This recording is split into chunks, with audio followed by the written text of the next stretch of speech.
Melanie My Lopez. name is Darnell Gillespie. And my name is Karina Brego. Okay. So for our discussion, we wanted to start off basically just talking about the historical background of the movie. So it does take place during the Jim Crow era of the South, and that has it's obviously like very big impact on the movie. There's a lot of themes in the movie that are very shocking and just in a way hard to swallow, but in a way necessary to be seen and to be heard. Yeah, it has the movie has a lot of diversity in the movie. It shows a lot of as you can say artistically of just different races and things like that.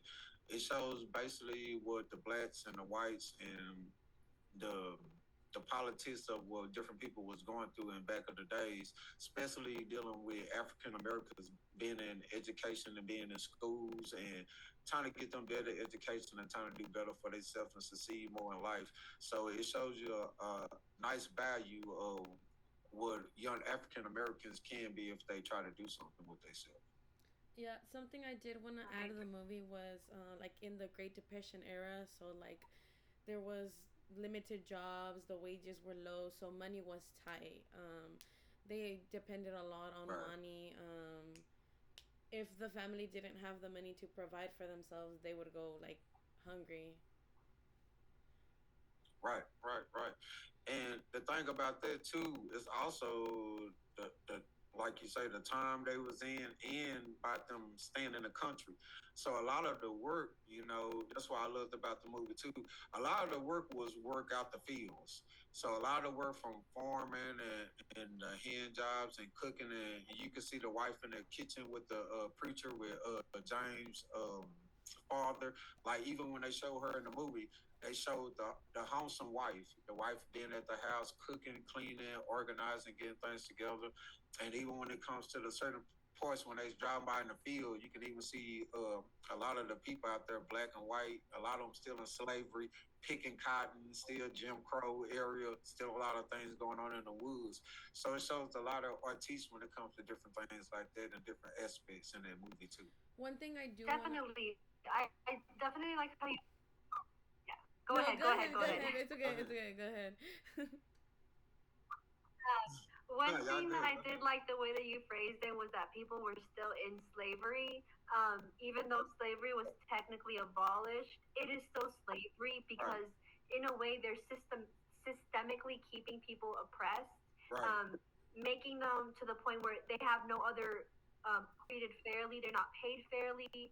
They're not represented. That's why one of the things that I liked was that the main character he was trying to right, unionize them, and they were just calling him a right, communist and a socialist. And that just really reminded me of right, today because a lot of people like to throw those words around today as well.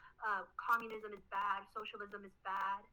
They make it seem like it's this big scary thing, right, but in reality, it's just about people wanting fairer wages, fair representation, better treatment in their workplace.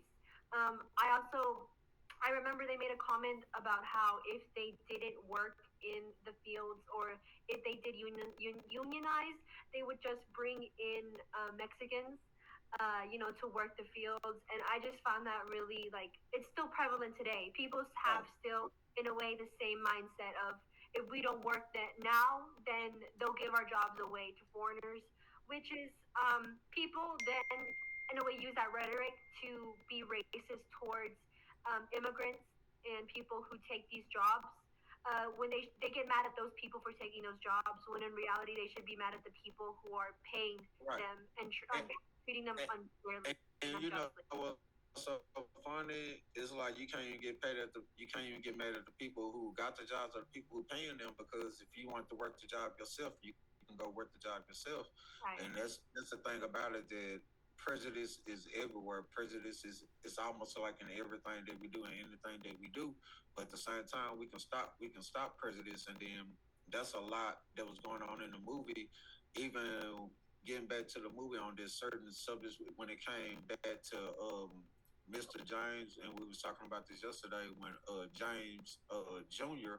him and his father stopped in the road, and they hit the pig, and they was dealing with the two Caucasian people, and the man just totally, came with him the wrong way, and even though he didn't have back to the point of not having money, they had to last $25 that they had. They actually had to pay to the man, and then the man told him, the N word, pick up the pig, and this and that, and threw the money, threw the check on the ground, to try to make him over him and make him lesser than the other man. So he threw the check on the ground, and then gonna tell him to pick up the check.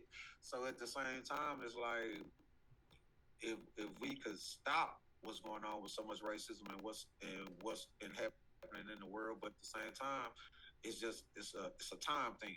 It happens over time. It would never happen overnight, but we're getting better in the future with situations like that. Yeah. I do want to say something before we start. This movie in general, when I was looking up like what were things that were going on at the time, something that did stand out to me was the Harlem Renaissance. Just because that was a movement of colored people bringing in their culture, bringing in dance and music and their art, and like the debaters, that's literacy, that's them standing up for their people, that's them showing that they are knowledgeable, that they can be, we can all be people, and we all have the same mentality, and we can fight for each other. Before we start talking about the movie, I just want to connect it to like different history parts. No, I'm sorry. No, I'm sorry. I'm sorry about that. I'm sorry. Now, what I was saying about that, you said something that was very good. And what you said that was very good, it is about the culture. See, one thing they showed in the movie, they showed culture, and they showed what the key thing you said was the dance. See, when they was in them backwoods, they was showing the movement, the soul of the ancestors of African Americans and different things like that, from the blues and the jazz and the things they was doing in them backwoods. See, a lot of people don't know about them backwoods in the country where they have them old juke bars and stuff like that. And they having good times. And then another thing that you said that was very good, I like what you said about the dance. When they was at the school, and Mr. James, he was fantasizing about Samantha, because he liked Samantha the whole time, and they were just up there gigging and doing this and doing this, and I don't even know what the dance called, but it's so old school, and so it has so much rich and enjoyment and just soulful at the same time. So they did show a lot of that in the movie that I really appreciate. They showed a lot of the culture of just African Americans individuals growing up in. Oh, I'm sorry. No, go ahead. You can go again. I couldn't hear you. I like how they showed all of that soulful music. Shows like their cultural roots, but also it showed that like they are still educated as well. They're still fully functioning members of society. James Fox was he was a preacher. He was a pillar of the community, and so was the professor. He's also a pillar of the community. People, they knew about him. They in a way they looked up to him too. I just like that they showed all aspects of the Black community and what the Black community is. It's not just one or the other. Right. There is no just one or the other in any community, honestly. But people, of course, they have very ignorant and outdated mindsets and like to put people in only specific categories, when in reality that's not true. You can't put anything in only one specific category at all. They did show the aspect of people dressed very properly, dressed nice. Even a school, Wiley College, it was a nice college. It wasn't messed up or trash. All the young men and young women had on nice suits, and they had on nice dresses, and they was just presentable. So you didn't really get a chance. The only person that you seen deal with a little something was Henry, and that was at the beginning of the movie, because he's sitting down with somebody else white at the jukebox when the guy came up on him. So that's like the harsh parts you see with young Black America. But other than that, they had everybody in the movie very presentable and very groomed and very put together. So I like that a lot. Actually, it showed, like you say, it showed the culture in a better way. Actually, go ahead. Sorry, I didn't mean to cut you off. Actually, they did have one person No. or a couple people that were dressed kind of like a little lower class, and it was the white farmers. Okay. When Yeah, the they farmers, yes, the farm. Yeah. those were in my Yes. Yes. opinion and what I can remember, those were the only people that were like not dressed down, but they weren't dressed as like professional, Right. and it was because they were farmers. Right. They even the preacher himself, like he was Right. dressed better than the farmer, and to that Right. point, the farmer still looked down on him because of his skin color. Right, right. But you know what I like about what you just said about that? It shows the beauty and it shows the harsh reality of everything. See, what I like about what you just said about that is it shows the real reality of what was going on back then and how people addressing the work that they had to do. So it actually shows the work aspect and what I like also is just dealing with the kids, showing the work aspect, even with the debating. Going to the different schools, like they work aspect, like Samantha. Um, Samantha said something that made a lot of sense. Well, they said something at the beginning of the movie anyway. Then Samantha re-said it after she won. She was like, "My word is my sword. The swords is the word." So it's like we all have something to fight for, something to make us better, make us better, improve as a person. And when we can learn to think more mentally than physically, and that's when we all can win. So you know, I really like that a lot. It shows a lot of the ups and the downs in the movie. But on that subject, even with Samantha, I like the part that even, and I was talking about the other day when she went to Oklahoma and she was up there speaking when it came to the college, and she was up and they had to go outside because they wouldn't let the African Americans in the school because at the same time, African Americans was not accepted into a university, a state university. They had to go to their own university. So just the words she was speaking and the power behind the words about I think Ms. Lopez was saying the other day about the equal to fight. If it's not our time now, it was even you, Ms. Lopez, or you were saying the other day, and you were saying she was saying if it's not our time, then when is it our time? When is it our time to break free and to finally have the rights and be able to be treated like everybody else? And just because the color of our skin or how we look, you're not judging us because of this simple fact. So yeah, that's a very, very good point right there. Definitely. I really enjoyed all of the speeches that they made throughout the entire plot of the movie. I liked, I just, a lot of them, even though they were taking place, those topics were taking place at the time, those topics sadly are still so prevalent today in society. Right, Talking right, about should people be on welfare? Should people get government assistance? Um, right, should black people or even Hispanic people be able to go to school with white people? right, Should they have the same education? Um, and especially during that speech when she right, was in Oklahoma and they were talking about segregation, they had said that the South just wasn't right, ready right, for that to be integrated into their like society, into their day to day lives. But in a way, they were saying, we know we're racist right, and we don't want to stop. right. We won't. Yeah. That's, Listen, that's that is because what they were you saying, guys, wasn't it? that's because you guys feel like now is the time, and I think they know too. They Right, knew it wasn't fair, but they're not gonna let that get in the way of their right, and wants.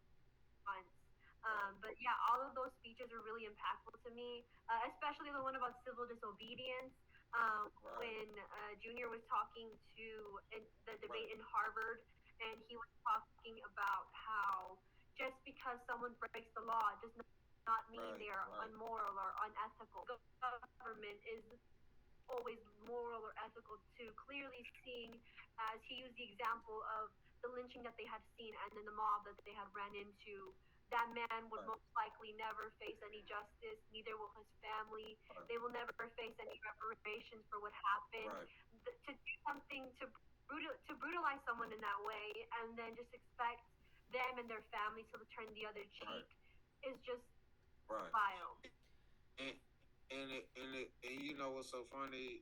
Uh, before you said that, I was gonna kind of talk about that too, and that's the harsher reality that we seen of what was going on. Because you said something earlier. You say, and a lot of people didn't know that. They didn't know that the North was free, and it was still slaves in the South. Like the South didn't know that a lot of people in the South that were slaves. They didn't know they was free, but the North, a lot of people that was in the North, they knew they was free. So that shows you when Mr. Townsend, when the professor, and when Henry was driving in the car, and they were driving through there, and they see that angry mob of Caucasian individuals, and they see that black body burning, and all them people turned around. Like they're not seeing it in the North anymore like that. They're seeing them out there picking cotton. But when they start driving out and they get out the city, they actually get a chance to see that and see that dead body. And what's so funny is the professor, I love it how he was. You know what I loved about the professor so much? See, he was so, as you can say, positive and introversial on trying to help the students and really give them something. But see, Henry was another case. He realized he had to break Henry. And that's why when they got back in that school and they was sitting up there having that debate before they got on the road, and they was like, who's your father? What about your father? And Henry say, what about your father? Who's your father? And he say, nah, son, I'm here to hear you about your father. And he say, let me tell you about my father. And he told him how his father was beaten and how his father was hanged and how his father had his body taken apart and all the things he went through. He was showing him the rough and the toughness and the disaster of what black individuals done went through. And he was trying to help him the best to show him that hey, you ain't gotta go through this. So it was the main reason like helping him when he seen him at the juke bar that hey man, you up here drinking liquor, you doing this and doing this, but I see something in you. So that's what I really like about the professor. Because remember, he said that to Henry. He said, why did you pick me for the debate team? Because I see something in you. And that's one thing. That's one thing that we need. We need some positive role models from Black, Latino, White, Chinese. It don't matter what race you are. We need some positive individuals that can see a kid or see a young individual going through things and can try to help them transfer their life and transparent their life into something better in reality. That they're living. So Uh, that's about. It's a lot of good things about. There's a lot of good things about the movie. I'm sorry. Go yeah, ahead. yeah, Go yeah. ahead. I'm sorry. A couple of things that I did want to add on what Melanie had mentioned.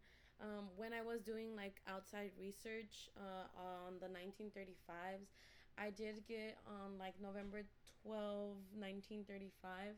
There was a mob of about like 700 people that lynched two black kids because they were at a riverfront collecting pecans, and a body of a little girl was found there. And because they were around there when they found the body, they assumed that those two black kids killed the girl. And after all of that, they figured out that they didn't kill them, and those people never had repercussions. So that just shows Well, how when Junior in Harvard says that most laws are unjust because you black people can't go around killing white people, but white people went around killing black people for no reason or no true. proof as True. to them being able to kill that little girl. Another thing I did want to add on to what she had mentioned was or well, both of y'all had mentioned to where they had to be outside to debate. Where I did Right. mention yesterday was that one of the discussion questions that the professor had given us was like, um, what is bringing back all this like racial stuff and everything? And it's just the people you hang around with. Since the Southerners were together, they still had slaves. They still had that mentality of we're Right. superior over black people.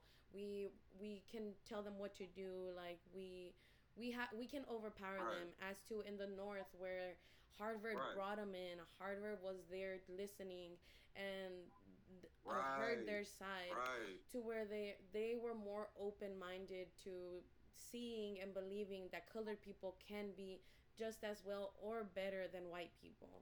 Because if you see those two differences, just because they were black, they kept them outside, and to where Harvard was like, we understand you're black, but we're bringing you into our facility. We're giving you beds. We're giving you this. We're giving you that. And they treated them as humans. Right, But right, yeah. right. Nah, man, you hit that on the point. You show right, and that shows a big diversity about what was going on in the South and the country where they was at, going up to the north and being up there where slavery exists, but mostly black people were free. And what's so funny when you bring up this subject, that brought me back to the sheriff.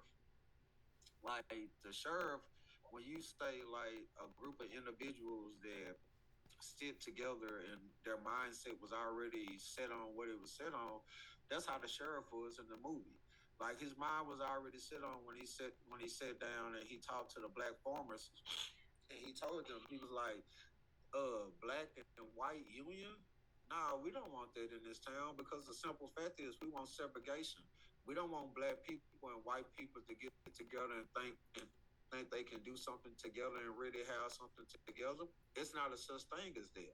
And that's how that sheriff was in that town. Even when he did that raid on them in that barn, that whole raid wasn't for the white individuals in her. It was for the black individuals. And if he would have caught them black individuals, they probably would have got hung by a tree. I hate to say it.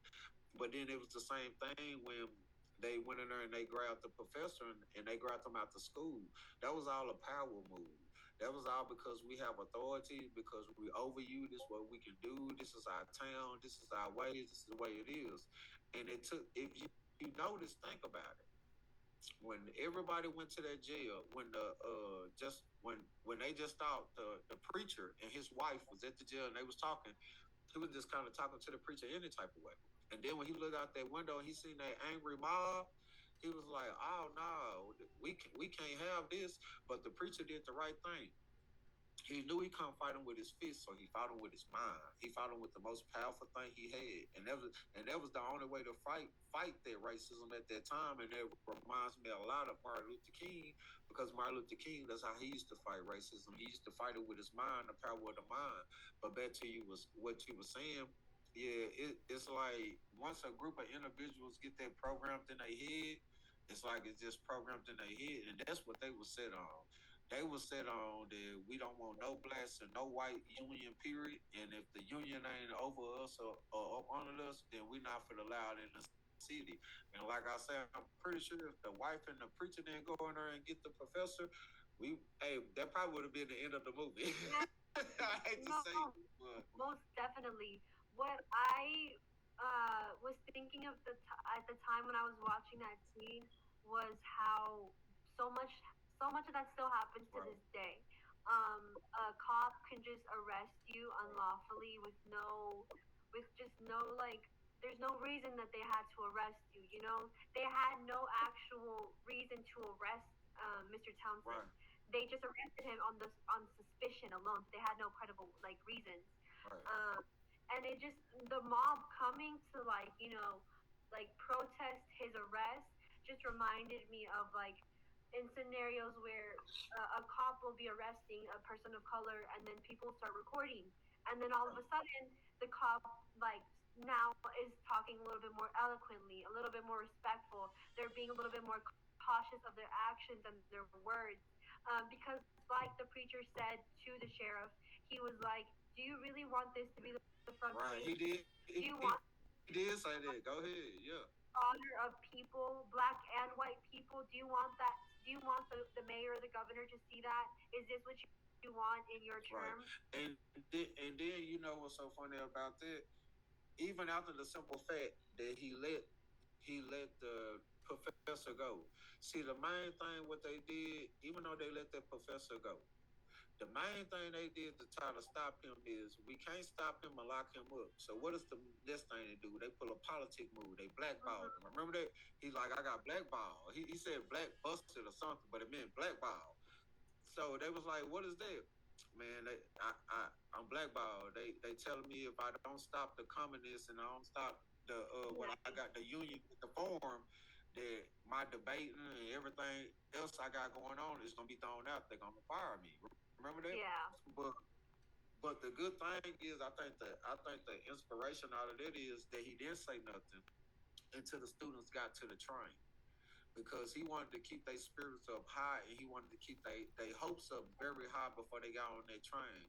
So he didn't tell them till he got to that train that, hey, I can't get on that train with y'all. But think about this: the sheriff was still using his authority. What you talking about? He's still using his authority. He's still using his power. He's still using his well-being as sitting at the train station, watching the professor, making sure the professor don't get on there. So if that professor would have got on that train, that means that whole debate going to what was that? Howard University? Was it Howard University? Harvard University? That would have never happened at all. One So thing I so at do, the same time, like I say, that was the blessing. sorry, Go one thing ahead, I go do ahead. want to add about what you just No, go said. ahead. I looked into that, and I believe they did the movie kind of that way because in real life he was still like Uh-huh. going through like court systems because he had gotten arrested. So they let him go that day, Oh, but he couldn't leave like the state or like the city he was in because if he left he was going to get arrested again. But I don't think in the movie they showed that, oh, but it did say that the main reason, well, in like real life, the reason he didn't go with them was because he had to stay like in wherever they were staying, because if not he would have gotten arrested and they would have lost the that chance to go get to debate with Harvard. say, but you know what's so funny? You know how they always show you, they always, listen, what's so funny out of all that, they always show you secret tips at the end of the movie. Think about this. At the debate, he left and came to the debate. But they didn't. The students didn't know he was at that debate. And listen, I'm pretty sure the state didn't know he was at this debate. So I'm pretty sure they made this movie years and years and years and years after that, and they let that secret. You know how they let the cat out the Mm-hmm. bag? It's like they let the cat out the bag to show, okay.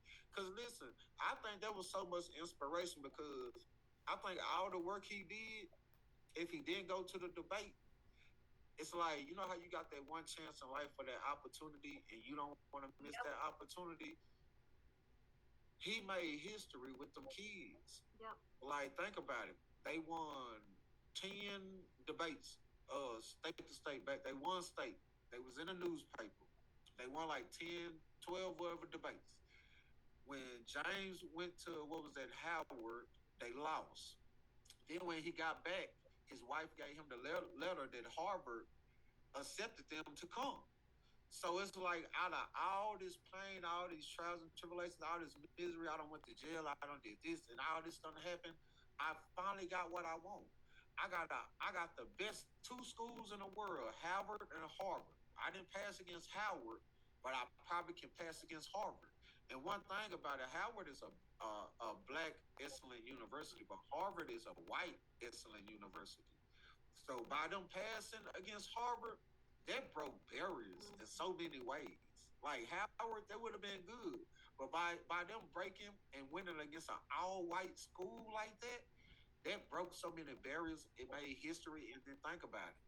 That was the first time a debate was ever on live radio around the world. So they was broadcast around the world that everybody heard them. You know, and then think about all the people that was there, from you could see like back at the school at Wiley, people in the Barber College, people heard James Parent listening. Everybody was listening to that. So they broke a lot of barriers in that movie, and that's what I like. Even me going back and rewatching it, it's like I could go back and rewatch it and I'm still catching more parts. I'm like, oh, okay, like I seen this, but now I done caught on. You know how you can see a movie 100 times and you still catch something new. So it's like me going back watching the movie again. It just shows so much more that I didn't get Right. a chance to catch the first time when I seen it. The last thing that I want to add, that what I really liked about the movie was that the way they set up, what's his name? I'm so sorry. What's his name? Henry. Henry. Henry Henry. James Henry's character Henry arc. Henry was the one who was Yeah, dating Henry's Samantha. character arc with Junior, and how in a way he is what Mr. Townsend was to him, At one point, he wanted to give up Right. because he just felt defeated, and especially after what they had seen, he just didn't want to keep going anymore. But he told him, "Hey, you can't think like that. You can't just give up. Right. You have potential. You have an Right. education. You have opportunities. You can't let that go to waste because of what you've Right. seen. You're never gonna forget it, and it's always gonna stay with you. But you can't let that Right. stop you." So I really thought that was a powerful, powerful like scene, and I like the arc that they had together. You know something? Henry kept a lot together. And the reason I'm saying that because look at this right here. Okay. When Hamilton left, remember when they were sitting down having dinner at the professor house? And then it was four of them on the debate team. And then Hamilton, the young man, he left because he found out that the professor was a what is it? Whatever that Confederate? Is that what that was? politic is. Uh, no, what is a communist? Okay, so Hamilton, remember Hamilton got up and left because he found out that the professor was a communist, right? Mm-hmm. So Henry was the last person he asked, and he was like, "What you gonna do?" And Henry said, "I ain't going nowhere." And then another thing Henry did when it came to James, Henry put the torch in James' hand to go ahead and let him do his first debate that he won against Harvard. And Henry did see. Listen, Henry is the key. Henry did something else. Henry told the professor to let Samantha back on the debate team. So think about it. Henry was the glue for a lot. So you're right. Henry was like Henry helped carry the torch a lot of what the professor couldn't do. Because remember, even them going out of town, he left Henry in charge. Remember? So Henry was in charge of them going out of town. So Henry had a big role in the movie, and he did a lot to keep them connected and keep the group real organized. Even with his drinking habits, and going to the juke joint, he still did. Yeah, Right. just to finalize like what Right. you said, I think that has to go a lot with the beginning of the movie, where I don't know if y'all realized, but the professor kept tabs on him. The professor, when he saw him, he was like, Oh, Henry, "You yeah. come and go, like I've seen you here before," and he was like, "Well, this is the only place I can read a book without being interrupted, either here or jail." And Henry knew that he didn't want to be in jail, and Professor Tolson saw the what is it called? He saw it in him. He saw that he had a greater potential. So to me the movie basically Right. wraps back around to Henry and the professor wanting to put that seed in him to be just like him or even better. Yeah. Right. So I hate to be the bad guy, but we need to wrap it up. I'm so sorry, guys. It's gonna log me out again like it did last time, but I'm pretty sure we met our 30-minute I'm pretty quota, right? Yes. I sure we think